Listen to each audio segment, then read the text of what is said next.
I have a suggestion for you on your first guest after Tucker, maybe tomorrow or the next show. And I think that person should be Ariana Grande, because she's got a lot of thoughts, Emily, a lot of thoughts on Trump's bombing of Iran.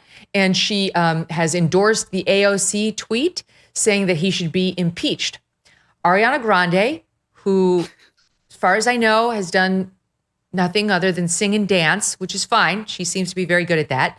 Would like us to listen to her political opinions now, in particular, her constitutional opinions on whether he's gone too far. And the reason she's qualified to make this conclusion is because of the segments she did for years on Nickelodeon as follows. Sometimes I wonder if you can get juice from a potato.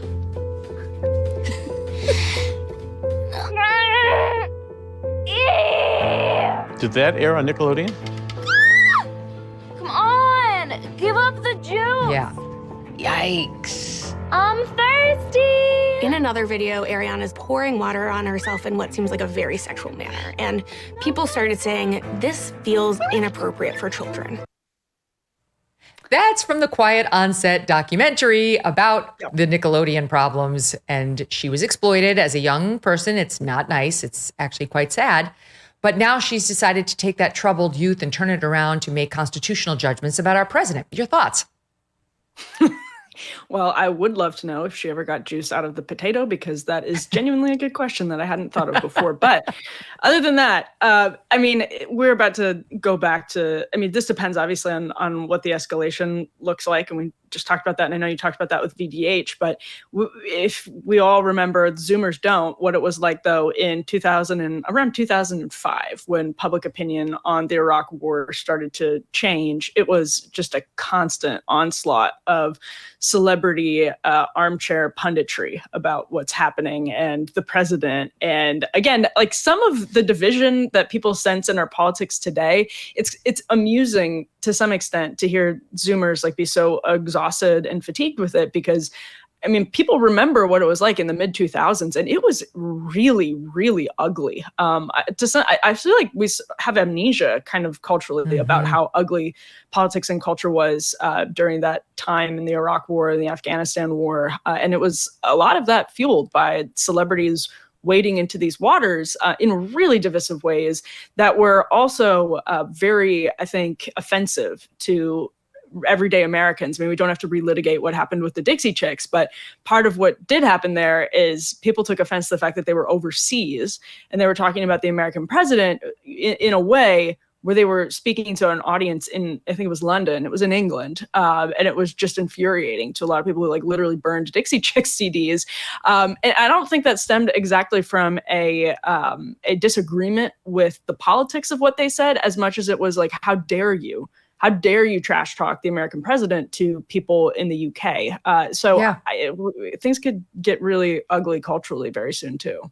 I think that Ariana Grande needs to put more thought into how to add 1/2 an ounce of fat back onto her body than she does thinking about President Trump being impeached. Obviously, she is in the middle of a crisis.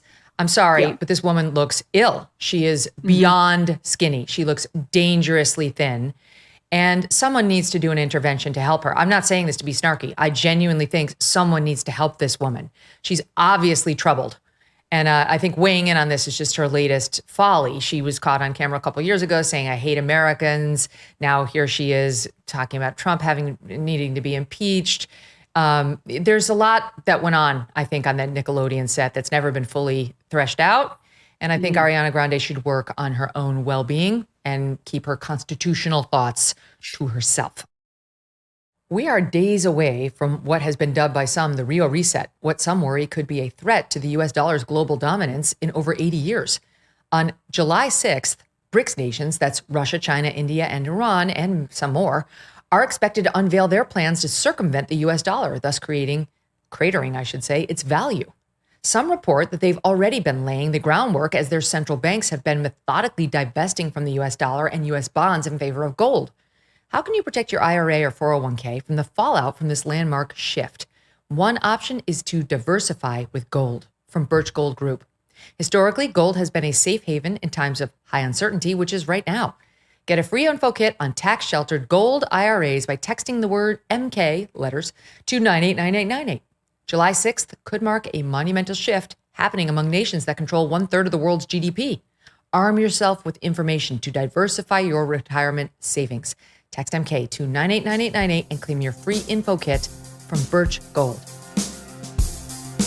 Thanks so much for watching. If you like what you just saw, hit the subscribe button for more clips and full episodes.